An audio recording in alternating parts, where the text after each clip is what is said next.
এইফালে ল'ৰাবিলাকে কাম লাগি আছে, ভেলাঘৰ বনাই আছে। এইফালে এইটো কাৰেংঘৰ হ'ব। কেনেকুৱা লাগিছে?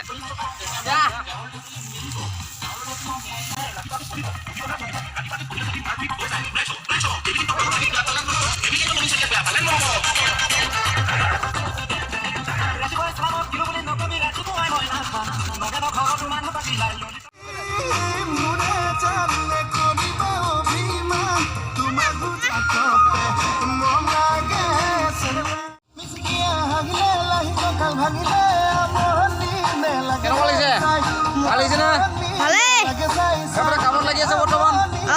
ভেলাঘৰ হৈছেগৈ আৰু কামত লাগি আছো। ভেলাঘৰ বনাই আছে মানে মোৰ লাগি আছোঁ লগত। ইয়াত এটা কাৰেংঘৰ বনাই আছে, সম্পূৰ্ণ হোৱাকৈ নাই, হ'বগৈ আৰু। বিশেষকৈ এতিয়া দেখিবলৈ অলপ আৰু অকণ বাকী আছে, বহুখিনি বাকী আছে। তো কাৰেংঘৰ ৰূপটো এতিয়াও হোৱাগৈ নাই। এটা কাৰেংঘৰ বনাই আছোঁ, আপোনালোকে দেখিবলৈ পাবই নিশ্চয়। গোটেইখিনি দেখুৱাম অন্য এটা ভিডিঅ'ত। এতিয়া বৰ্তমান বনাই থকা ভিডিঅ' এটা প্ৰস্তুত কৰিছোঁ। নমস্কাৰ, সকলোকে স্বাগতম জনাইছোঁ মোৰ ইউটিউব চেনেল এণ্টাৰটেইনমেণ্ট মিক্সলৈ। সকলোকে বিহুৰ শুভেচ্ছা জনাইছোঁ। বৰ্তমান ভেলাঘৰ বনাই আছোঁ, আমাৰ ল'ৰাখিনিয়ে বনাই আছে ভেলাঘৰ। দেখুৱাই আছোঁ, আপোনালোকে চাই থাকিব। বাঁহ কিমান খৰচ হৈছে টোটেল? বাঁহ 40টা লাগি গৈছে। কেতিয়াবা লাগি থকা হৈছে কেতিয়া? বিশেষকৈ মইতো জানোৱেই বাৰু কেতিয়াবা লাগি আছোঁ। দৰ্শকসকলে যিহেতু জানিবলৈ বিচাৰে কিমান দিনত ওলাব ঘৰটো। এইটো কামটো কেতিয়াবা লাগি থকা হৈছে? এইটো কালিৰ পৰা লাগি থকা হৈছে।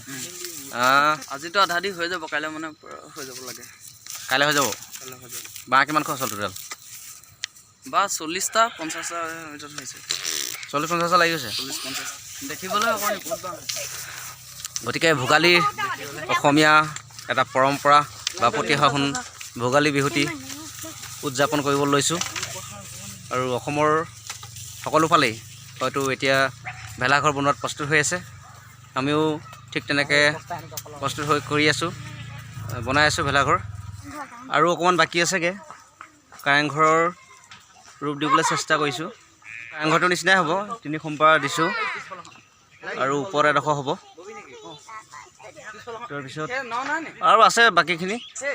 60% হৈছেগৈ কাম আৰু 40% বাকী আছেগৈ। এইবিলাক অলপ মিলাব লাগিব, আপোনালোকে দেখিব। আৰু মেজিৰ দিনাখন এটা ভিডিঅ'টো বনামেই বাৰু।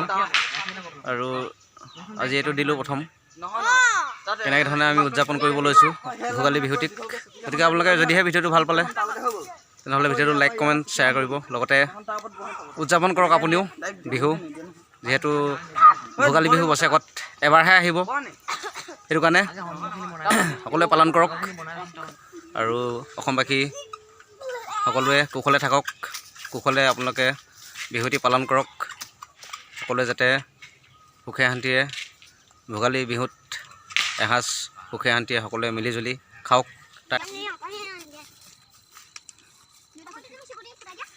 মই দেখুৱাই দিছোঁ, ভিতৰৰ ফালৰ পৰা গৈ দেখুৱাই দিছোঁ। এইফালে চাং হ'ব আৰু একদম সম্পূৰ্ণ কাৰেংঘৰটোৰ নিচিনা এটা আকৃতি বনাবলৈ চেষ্টা কৰি আছোঁ।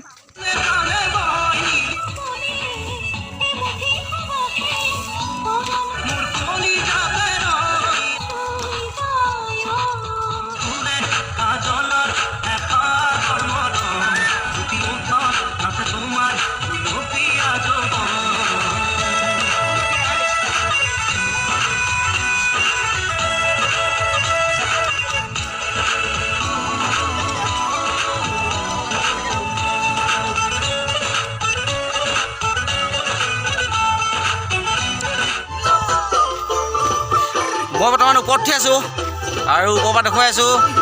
ইয়াত দেখিছে আপোনালোকে একদম কাৰেংঘৰৰ ওপৰৰ পৰা দেখুৱাই আছোঁ। এইফালে ল'ৰাবিলাকে কাম লাগি আছে।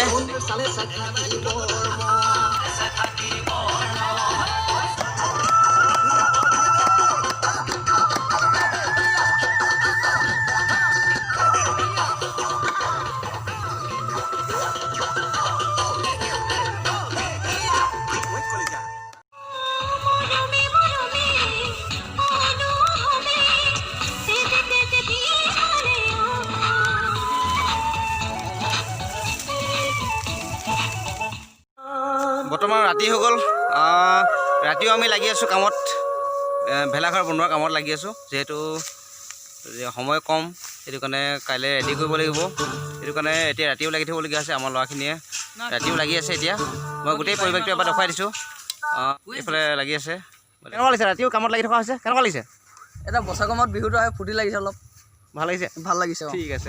আজি কি গোটেই ৰাতি লাগি থকা? আজিতো 2টামান বজালৈকে ধৰি দিছোঁ বাৰু। 2টা বজালৈকে ওলাবগৈ নে? আজি ওলাবগৈ নে? আজি ওলাই যাব লাগে। ওলাই যাব। এই লাইট জ্বলি থৈছে দেখিছে। মই গোটেই পৰিৱেশটো এবাৰ দেখুৱাই দিছোঁ। এইফালে লাগি লৈ এইফালে গান বাজি আছে। গোটেই পৰিৱেশটো এবাৰ দেখুৱাই দিছোঁ।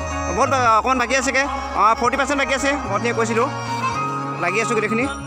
যিহেতু কাইলৈ আমি উলিয়াবই লাগিব, সেইটো কাৰণে আজি যিমানখিনিলৈকে পাৰোঁ লাগি আছোঁ। আজি দ্বিতীয় দিনৰ কাম হৈ আছে। আজি দ্বিতীয় দিনো আমি কালি 8মান বজালৈকে আমি কামত লাগিলোঁ, আৰু আজিও হয়তো 8মান বজালৈকে কাম লাগিম। কালি আমি খোৱা বোৱা ব্যৱস্থা কৰা নাছিলোঁ, আজি খোৱা বোৱা ব্যৱস্থা কৰিছোঁ। এয়া চৌ পাতিছে আজি, খানা খাবৰ কাৰণে। বৰ্তমান জুই চুই জ্বলোৱা নাই, অকল চৌটো পাতি থৈছে ভাত বনাবৰ কাৰণে। এইফালে লাগি আছে, আজি দ্বিতীয় দিনৰ কাম লাগি আছে। লৈছে কালিতকৈ অকণমান পৰিৱৰ্তন হৈছে অকণমান।